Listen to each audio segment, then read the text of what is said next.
Translation and purport by His Divine Grace, A.C. Bhaktivedanta Swami Srila Prabhupada. Translation. Lord Shiva, the king of the ghosts, sitting on the back of his bull carrier, travels at this time, accompanied by ghosts who follow him for their welfare. Purport. Lord Shiva, Rudra, is the king of the ghosts. Ghostly characters worship Lord Shiva to be gradually guided toward a path of self-realization.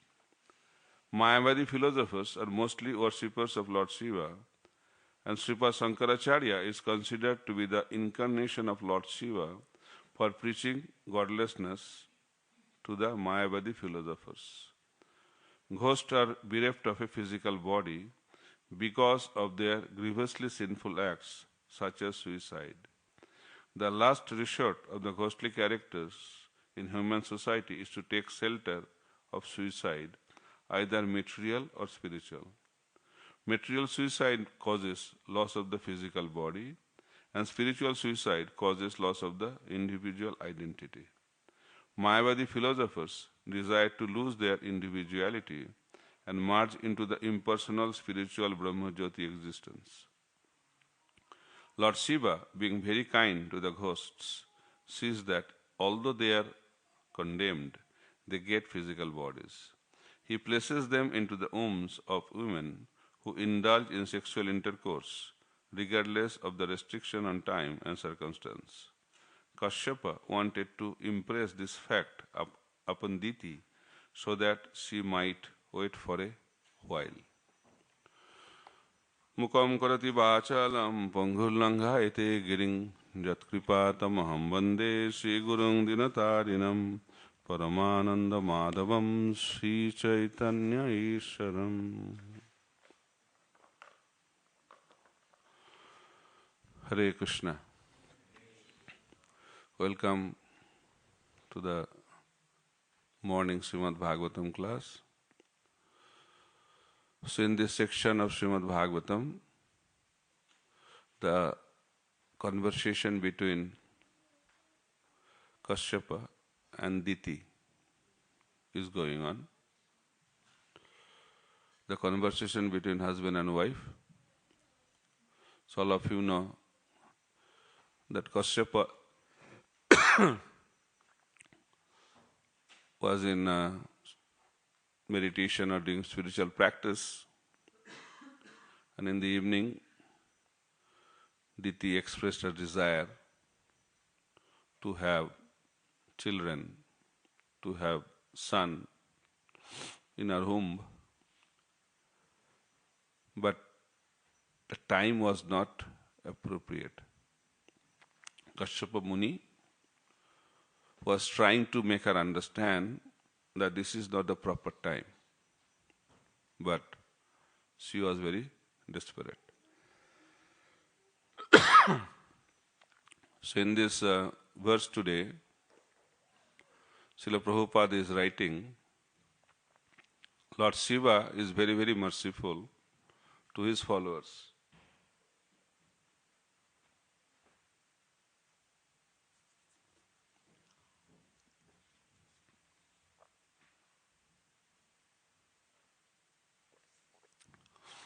And who are his followers? Ghosts. Very interesting. And who become that category of person who voluntarily gives up his body by committing suicides. And because he is not interested in gross body, so Lord fulfills the desire of that living entity by not giving him gross body. And by the mercy of the Lord, he stays in subtle body. And how long? Very, very long period of time. But if Lord Shiva is satisfied with that living entity, then Lord mercifully gives him the gross body. How? By putting them in the womb of a lady who is engaged in sexual intercourse at improper time and improper circumstances. By this, Kashyapa Muni was indicating Diti that if you have sexual intercourse now to beget a child, the child will be very dangerous child. And because she did not follow the guidance of her husband, so two special personalities took the shelter of the womb of Diti. And all of us know that Hiranyaksha and Hiranyakashipu were born in this world. So Prabhupada is telling that there are two kinds of suicide. Material suicide and also spiritual suicide. Material suicide means we give up our physical body. And spiritual suicide means giving up our spiritual body. That is the consequence of suicide. So Mayavad philosophy is everything is Maya, including Lord's body. Mayavadi and Brahmavadi. Although both are impersonalists, but there is a difference. So Mayavadi, they completely rejects the idea of the transcendental body of the Supreme Personality of Godhead. They don't accept. They propagate, they accept, they believe that Lord also has material body. When the Brahman gets in touch with the material nature in the mode of goodness, then that becomes Lord's body. So that is the conclusion of Mayavad philosophy. And what is the perfection? Liberation into the impersonal Brahman. So Chaitanya Mahaprabhu used to say that we should not associate with the Mayavadi philosophers. Why? Because they deny the existence of Lord. So there is always a debate between Mayavadis and devotees. It has been going on. So one person was sitting on the roadside. So one Mayavadi philosopher was going through that way and seeing that person that he is a good candidate to receive some knowledge. So he started speaking about Mayavad philosophy.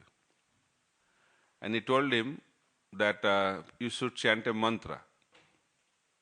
What is a mantra? Sa aham. Sa aham. I am that Brahman.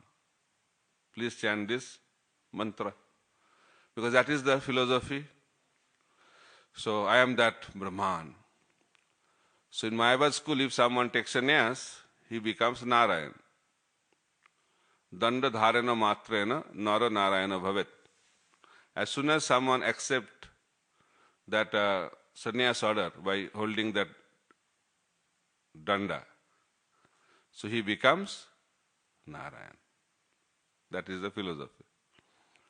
So this Mayavadi guru told his disciple, please chant this mantra, Soham, Soham. So on the same road, after that Mayavadi guru gave the mantra, so Vaishnava guru came also. And Vaishnava guru told that person that why you are chanting Soham?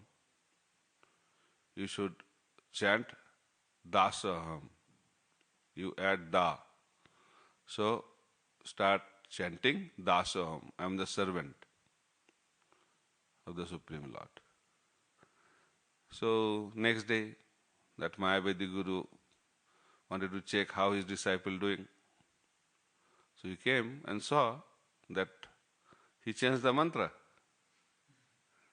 That is the nature of Kali Yuga. We are very expert in changing mantra. So he said, why you have changed this mantra? No, another guru came and told me to chant this mantra. I said, okay, so you are chanting Dasaham, so you should chant Sa Dasaham. Sadasaham means you are always that Brahman. So he started that mantra. Then after some time, Vaishnava Guru came for the follow-up, how my disciple is doing. So he also saw that he changed his mantra. He said, why you are chanting Sadasaham? You should add another Da. Dasaham. So in that way, always there is a debate between Mayavad philosophy and Vaishnava philosophy. So Mahaprabhu taught us Achinta Bhedaved philosophy. We are simultaneously one and different. Very unique philosophy. Although Mahaprabhu did not approve the association of Mayavadi philosophers, but he showed his mercy to the Mayavadi philosophers also. So after taking sannyas, so Mahaprabhu took sannyas from Mayavadi school, from Keshav Bharati Maharaj. Actually, he did not take sannyas from him. Actually, Mahaprabhu took sannyas from him only, from himself. So he chanted sannyas mantra in the years of Keshav Bharati Maharaj. He gave him sannyas. Then after that, he gave that mantra back to Chaitanya Mahaprabhu. So because that time, that was a tradition, sannyas means Mayavadi sannyas. And this kind of sannyasis were highly respected in the society. But Mahaprabhu, being the Supreme Personality of Godhead and came into this world to propagate Vaishnava philosophy, how he can take that kind of sannyas. But he did that externally to keep the social custom, but actually he accepted Vaishnava sannyas order of life. And he also did not take the sannyasi name. Sri Krishna Chaitanya was not a sannyas name. It was a brahmachari name. So a lot of explanations are there about Mahaprabhu sannyas. That is not the topic today, but it is connected with the Mayavad philosophy and Mayavad school. That's why I thought we can start from this point, that Mahaprabhu took sannyas from Keshav Bharati Maharaj. And he was running towards Vrindavan, but he was brought back to Santipur by Nityananda Prabhu. And by the desire of Sachi Mata, Mahaprabhu was requested to stay at Jagannath Puri. So Mahaprabhu stayed few days in Santipur with all the devotees of Navadvip, and he went to Jagannath Puri. So when he entered into the temple of Lord Jagannath, by seeing the form of Lord Jagannath, Mahaprabhu exhibited the symptoms of love of Godhead, and he fainted on the ground. By seeing that, Pandas, they thought he is something mad person, creating disturbance in the temple, and they wanted to throw him out of the temple. But Sarvabhauma Bhattacharya saw that these symptoms are not ordinary symptoms. Only extraordinary persons can exhibit this kind of symptoms. So Sarvabhauma Bhattacharya brought him to his own house. Then Nityananda Prabhu and other associates also joined. Then Mahaprabhu came into consciousness. So Sarvabhauma Bhattacharya was expressing concern. What kind of concern? That this sannyasi is very young.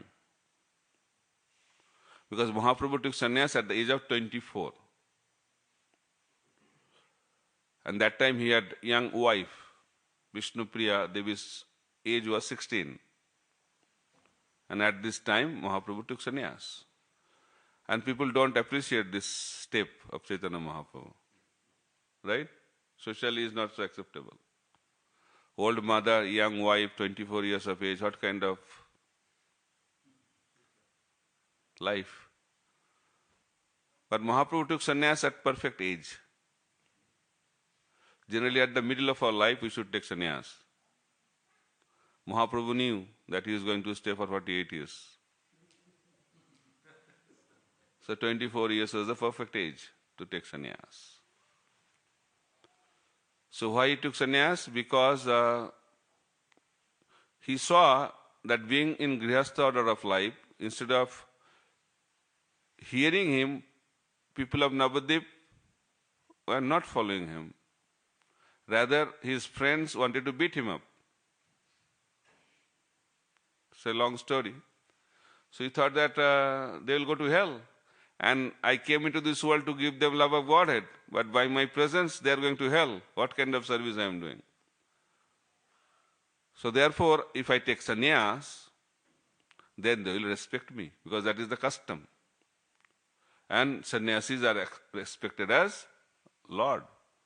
And Chaitanya Mahaprabhu is really the Supreme Personality of Godhead.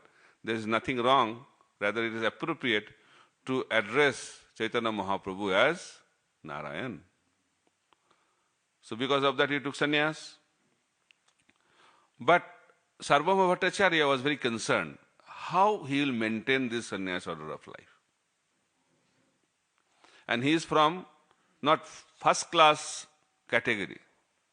Bharati is not so first class category of sannyasi.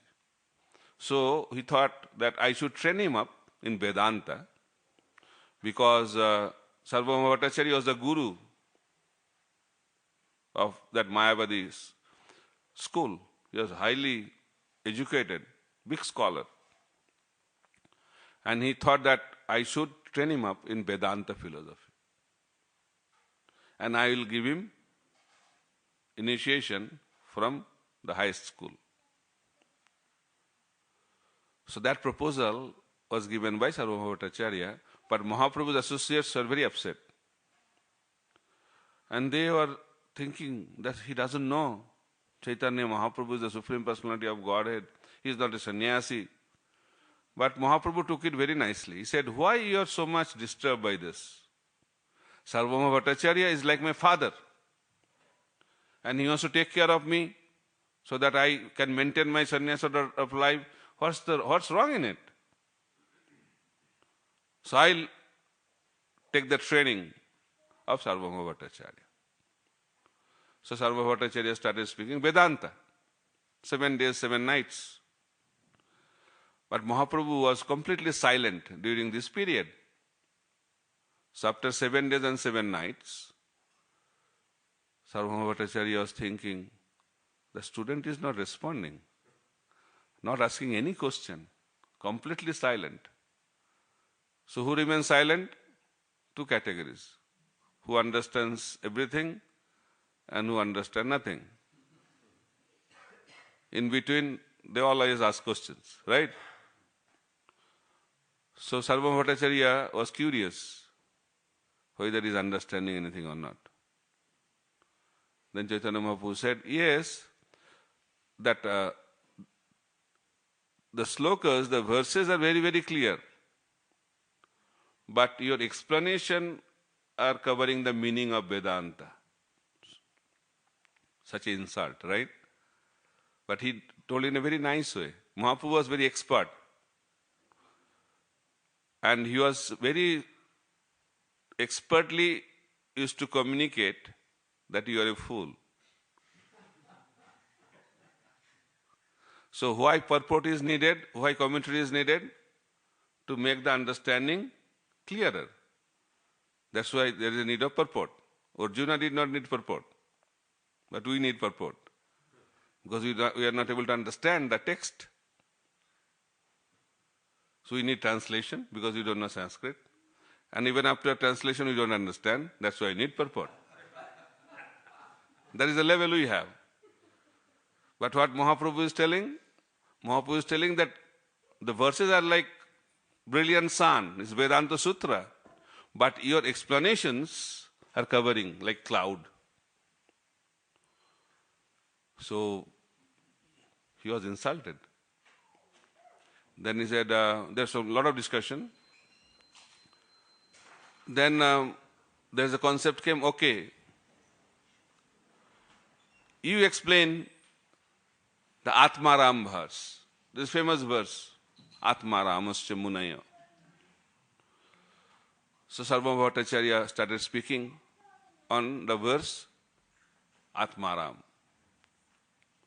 And he gave 9 wonderful explanations according to Chaitanya Charitamrita. Brilliant explanation. Because he is the disciple of Brihaspati. He is not an ordinary person, Sarvabhauma Bhattacharya. Then Mahaprabhu, without touching any explanation of Sarvabhauma Bhattacharya, he explained in 18 different ways. And when Sarvabhauma Bhattacharya heard that, he understood that Chaitanya is not a living entity, he must be Lord Narayan. And he surrendered unto Chaitanya Mahaprabhu, and Chaitanya Mahaprabhu revealed his Sadbhuj form. So first disciple of Chaitanya Mahaprabhu after sannyas was Sarvabhauma Bhattacharya. So Mahaprabhu was expert to deal with scholarly people. So preaching to the class should happen privately. There should not be public program for the intellectual class. Mahaprabhu never did public programs for intellectual class. He always interacted privately because they need that kind of attention. And Mahaprabhu heard 7 days and 7 nights continuously. This is the austerity of preaching. Hearing is the most important aspect of preaching Krishna consciousness. We have to hear. Then we can understand who is he, no? So it is said that fool is identified when he opens up the mouth. So unless someone speaks, you don't understand the caliber of that person. So hearing is most important. In order to preach Krishna consciousness, we have to hear. Krishna also heard, right? Before Bhagavad Gita was spoken by Krishna, Arjuna was speaking Gita, Arjuna Gita, right? So he was speaking and Krishna was hearing. Then when voluntarily Arjuna wanted to stop speaking and surrender unto Krishna, then Krishna started speaking. And what is the first title Arjuna got from Krishna? You are a fool. Asachan annasocha stang pragavadangsha bhasase gatasuna gatasungcha nanusachanti panditaha. You are talking like an intelligent person, but you are a number one fool. So same thing happened. This is the parampara. So our parampara is the parampara of fools. Prabhupada used to say, a disciple should always feel that he is a fool in front of the spiritual master, but act intelligently. Very unique combination. We should feel like fool, but don't act like a fool. But problem is that in Kali Yuga, we think we are very intelligent, but act foolishly. that is Kali Yuga disciple. But real disciple, he thinks that he is a number one fool, but he acts most intelligently. So Chaitanya Mahaprabhu was again interacting with another Mayavad leader, Prakashananda Saraswati, and with his thousands and thousands of associates in Varanasi. Varanasi is the headquarters of Mayavad philosophers. So Mahaprabhu was chanting and dancing on the streets of Varanasi with so many devotees. It's like a flood of Harinam Sankirtan, flood of devotees. The water of the Ganges could not flood the city of Varanasi, but Chaitanya Mahaprabhu flooded Varanasi city with chanting of the holy name of the Lord. But Prakashananda Saraswati and his associates, they are criticizing Mahaprabhu like anything. He said, what kind of sannyasi he is? A sannyasi is expected to study Vedanta.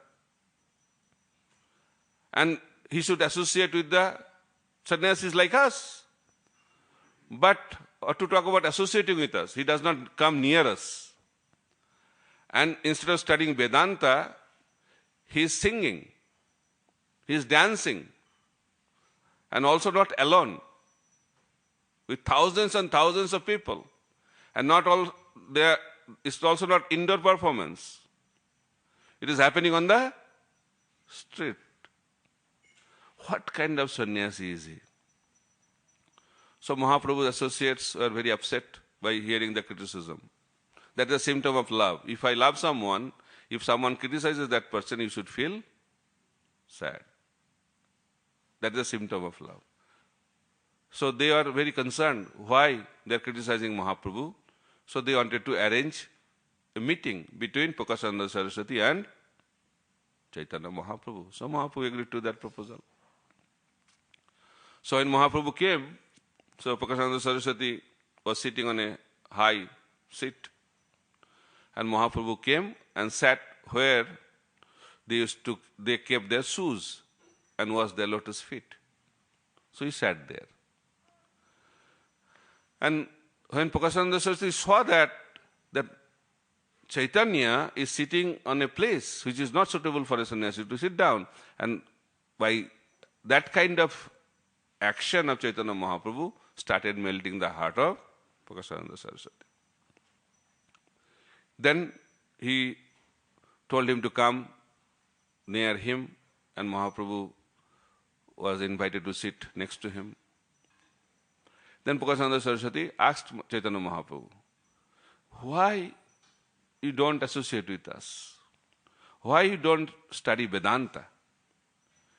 You took sannyas from our parampara, from our sampradaya. Why you act like a sentimental person, singing, dancing with people on the street? Can you explain? He said, it's not my fault. What can I do? My guru told me that I am not qualified to study Vedanta. I am a fool. That's why I am not eligible, qualified to study Vedanta. So instead of studying Vedanta, my guru gave me a mantra. And he told me to chant this mantra. And I don't know what kind of mantra my guru gave to me. And whenever I chant, I become mad. Kiva mantra dila gosai, kiva tar bol, jopite mantra, korila pagal. So he said, whenever I chant Hare Krishna Maha Mantra, I become mad, and a madman, what he does, he cannot understand. Right? So that's why I act beyond my understanding. Everything is beyond my control whenever I chant this mantra. So when Mahaprabhu explained like that, with such an humility, that melted the heart of Prakashananda Saraswati. Then there was a discussion about Vedanta.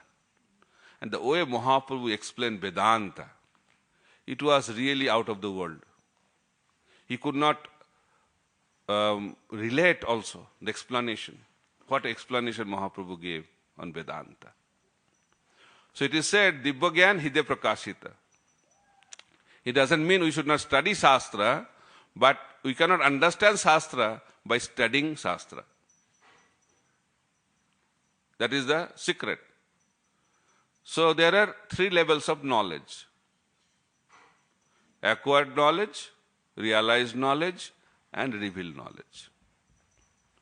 So what is acquired knowledge? Acquired knowledge is information. Information means you hear, you read, you study, get some information. And nowadays accessing information is very easy. Right? Google search, all the informations are there.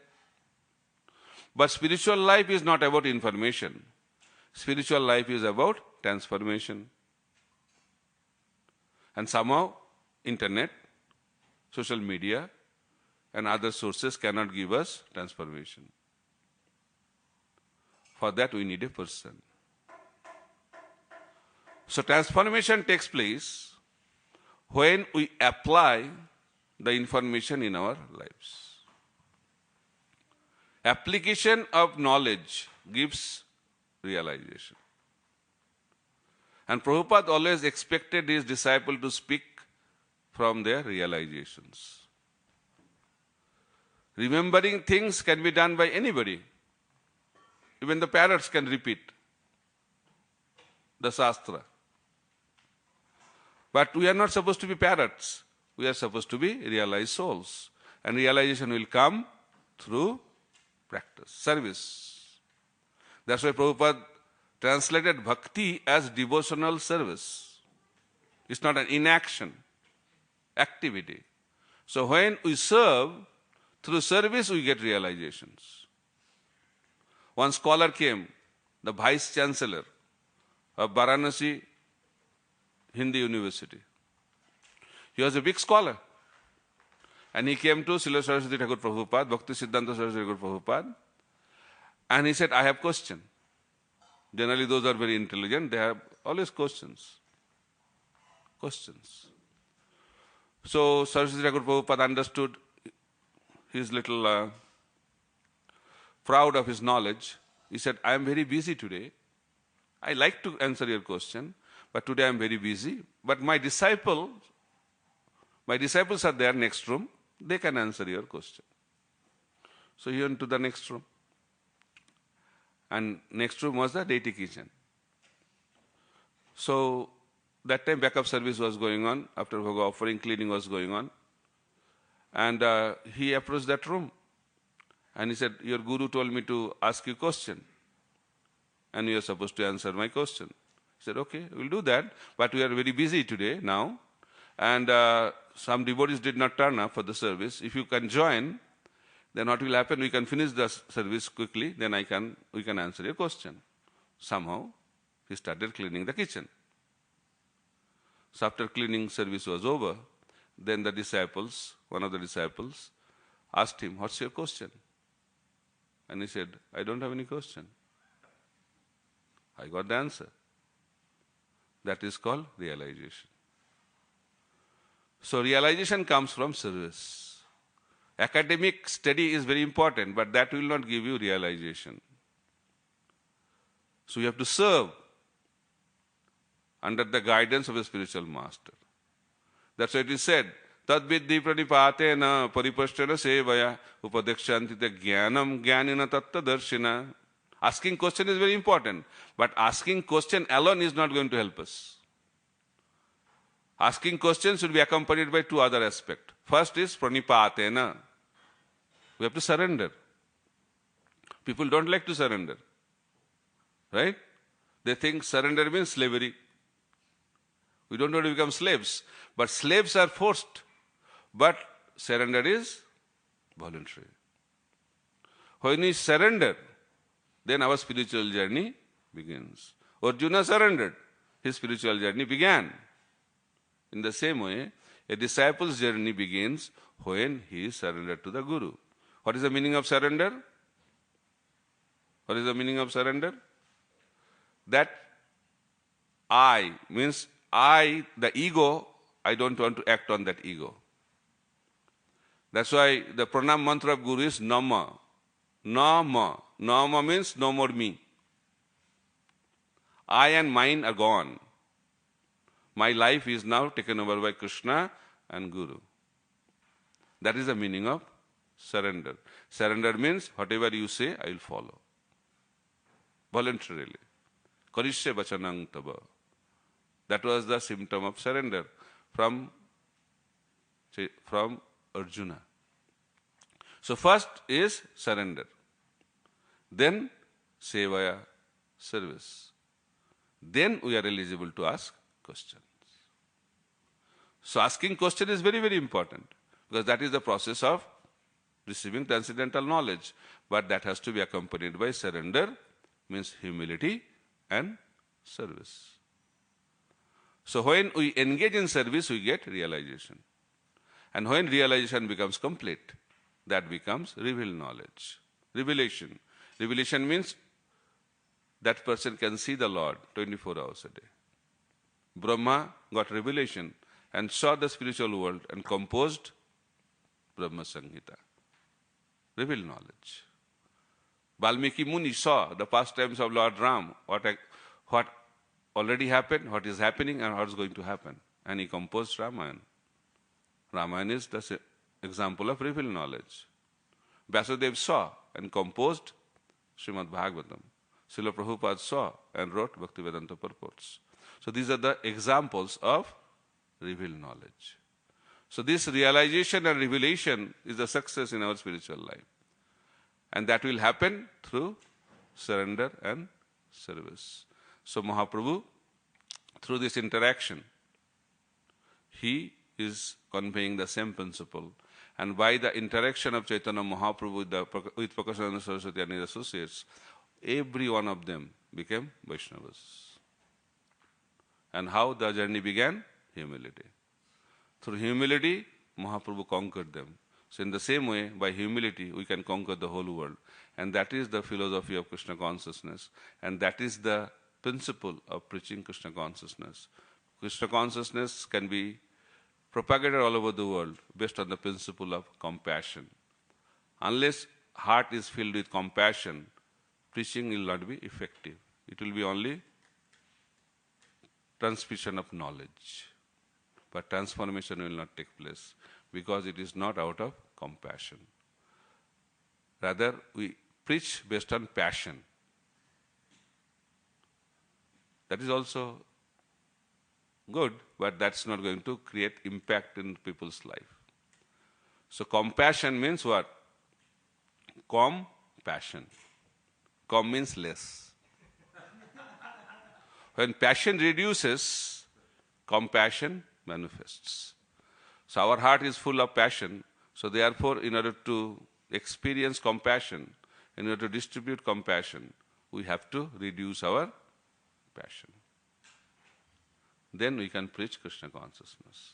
A Brahmana is supposed to preach Krishna consciousness because his heart is free from passion. And Vaishnava is completely pure and he is the most qualified person to preach Krishna consciousness. Who is a Vaishnava?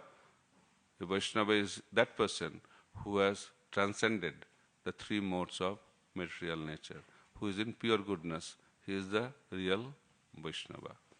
And when someone is a Vaishnava, transcendental knowledge is revealed in his heart. Tene Brahma Hida. Brahma received the transcendental knowledge in the heart.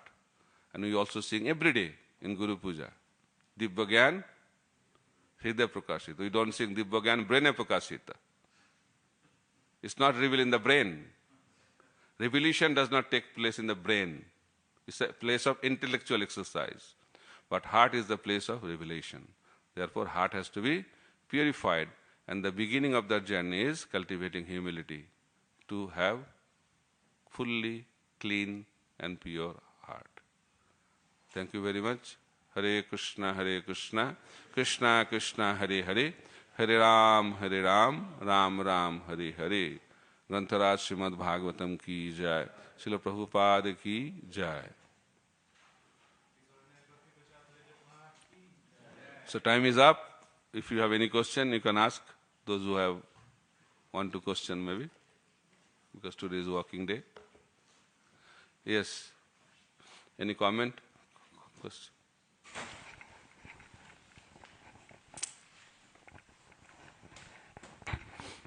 Hare Krishna Maharaj, thank you for a nice class.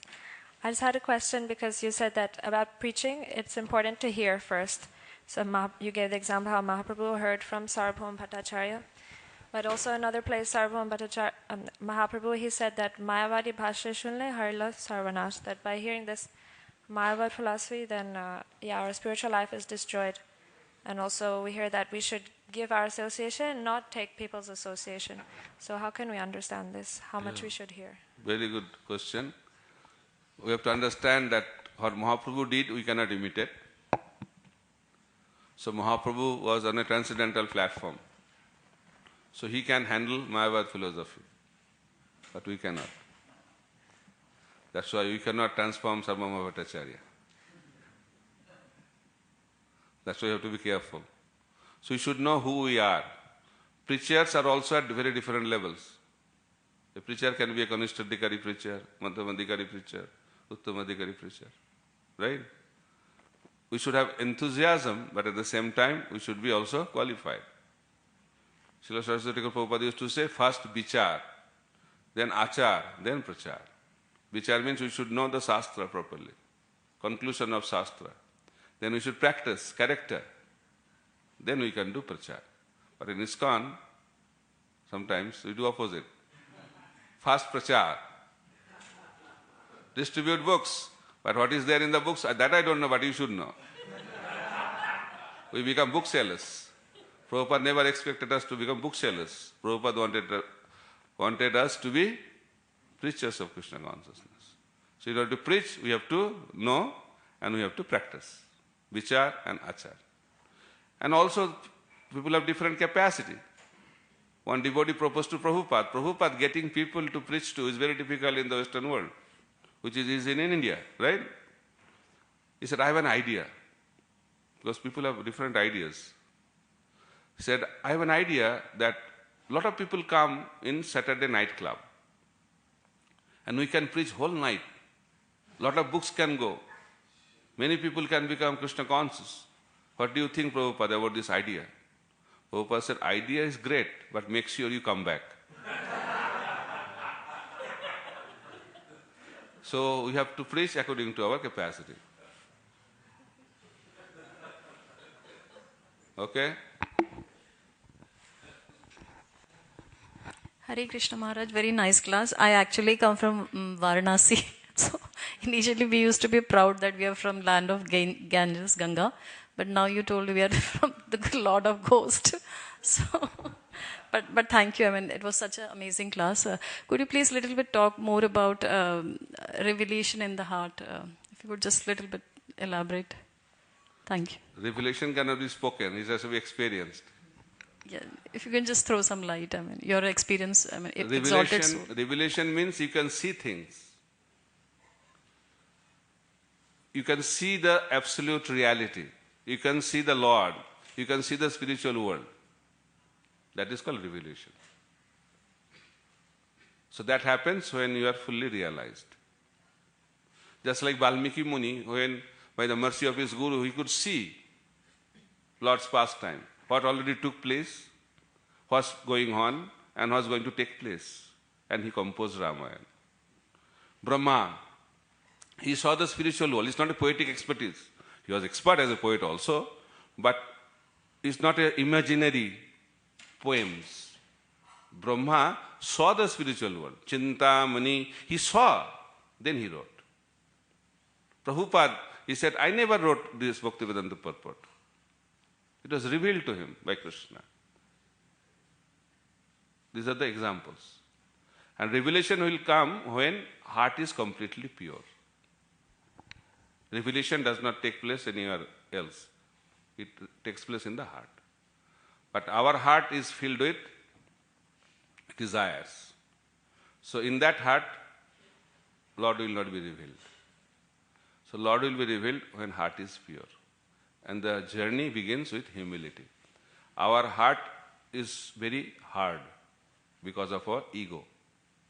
So when we become humble, then our heart becomes soft. Soft heart is the ground to cultivate this Krishna consciousness. And when our heart will become completely pure, then it will become very, very soft. And in that soft heart, Krishna will be revealed. Vasudev. Just like Krishna appeared as Vasudev in the heart of Vasudev. Right? Vasudev means Trigunatit, means beyond three modes. So when our heart will be free from three modes, then Krishna will appear, the way he appeared in the heart of Vasudev. And from the heart of Vasudev, he was transferred to the heart of Devaki. So Vasudev represents spiritual master, and Devaki represents disciple. So when a disciple pleases the spiritual master, then what happens? The Lord is transferred from the heart of the Guru to the heart of the disciple. That is the meaning of initiation. So initiation means transfer of Krishna from the heart of Guru to the heart of disciples. And that takes place when it is on the transcendental platform. Okay? Beautiful, Prabhuji. Dandavat Pranam.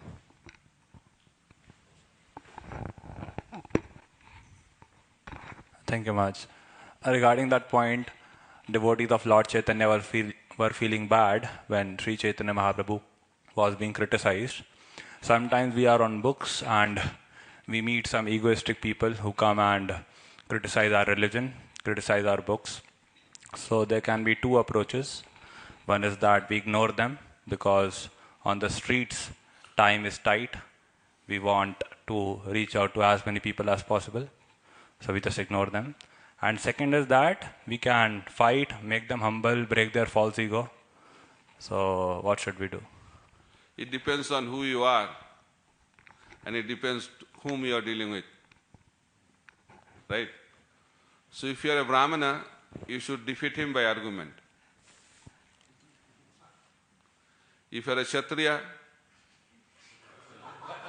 take other ways to defeat him. And if you are not in that category, leave that place. And Prabhupada recommends is Kali Yuga, that is the best way to handle situation. Okay, don't waste time. Prabhupada says preaching should happen in a favorable place. He said, I did not get any support in India. That's why I left India and went to America, and I am getting the results. Mahaprabhu was not successful in Bengal, that's why he left Bengal and preached all over India. Then he sent Chaitanya Mahaprabhu to preach in Bengal. Understand?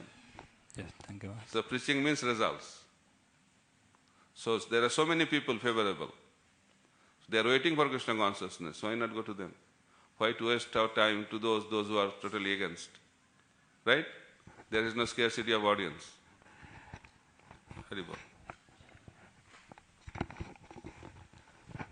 Just one clarification about revelation, just to not discourage the Revelation sadhakas. has captured the attention, looks like. Okay. You spoke very nicely about it. Wouldn't it be fair to say that as the heart is getting purified, we are getting revelation as well? Maybe not the absolute, complete revelation. Could you just comment on that? So, revelation means it is complete realization. But it is a process. It's not a product, that revelation. So it's a journey. Just like faith is a journey, it begins with Shraddha and culminates at Prema.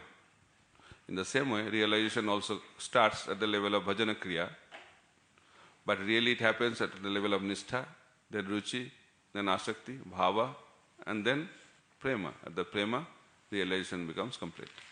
That is revelation. But till that time, you have some revelation, definitely. But revelation really means at the level of Prema Bhakti. Okay? Yeah, people can go, those who are having other programs. Thank you, Marge. Very nice class. My question is to do with, as you said, with like disciple and surrender. you said that it requires humility, service, and also some level of surrender to your guru. So my question is, when we surrender our false ego, as you said, that I'm not going to be thinking what I want to do, but I'm going to just do what my guru wants me to do. But us thinking that we can still do that is still false ego. So how does one surrender without the false ego with real humility? Because I can also think like, I will do this, as my guru was saying, and so that is in one sense still a false ego. You're doing it, and you can repeat the last sentence. Yeah, sorry. So the surrender part to the guru, if you say I will surrender to the guru, then that is still the false ego acting, because you're saying I will surrender to the guru. So how does one understand? No. I means I. Individuality is not. It's Mayavad philosophy. There is no I, but I is not the center. Krishna is the center. And if you are, you have to remove I from your life, then you become Mayavad. No Guru, no Lord. I am God. I is replaced by God. But who is that God? I am that God. So it's not it's two opposite side of the pendulum. Ego and no I. So I should be replaced by Krishna, but I will remain as a servant of Krishna. That is real ego. I exist, Krishna exists, but now I am the center, Krishna is sideline. Now Krishna consciousness means keeping Krishna in the center, and I am out of the center. Thank you, Maharaj. Also on the same point, when we think that we can surrender, because I was also thinking this, that if I think I can do something, or if I think I can't do something, that is still the false ego acting. No, right? no, it's not. No? It's another negation is not going to make things proper. Humility doesn't mean that, oh, I am fallen, I am this, I am that. This is not the symptom of humility. That is also pride, because it's centered around I. My Guru Maharaj told Prabhupada, I am most fallen. Prabhupada said, you are not most of anything. So, if you are centered around I, then you are egoistic. So, what is the meaning of humility? Acting on the platform of constitutional position. When Prabhupada talks about humble devotees, he gives the example of Arjuna, he gives the example of Hanuman. Highly egoistic people, externally, no? But they are the most humble devotees. Why? Whatever they are doing for the pleasure of the Lord. That is called humility. Okay? So when you act on the platform of pleasing Krishna, that is the platform of humility. Thank you, Maharaj. Haribol. So we'll end here. Thank you very much. Srila Prabhupada ki jai.